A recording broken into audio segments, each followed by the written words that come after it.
Hello বন্ধুরা, তোমরা কেমন আছো? আশা করি খুব ভালো আছো।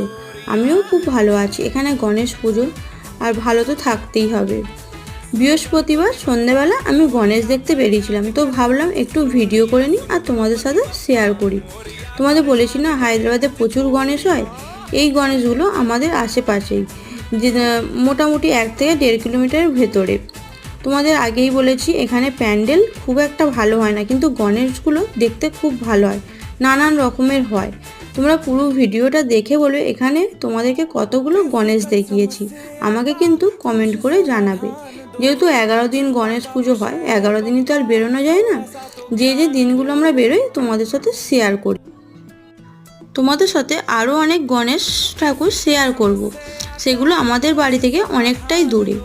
আর এই গণেশ পূজার মধ্যে তোমাদের কোন গণেশটা সব থেকে ভালো লাগলো আমাকে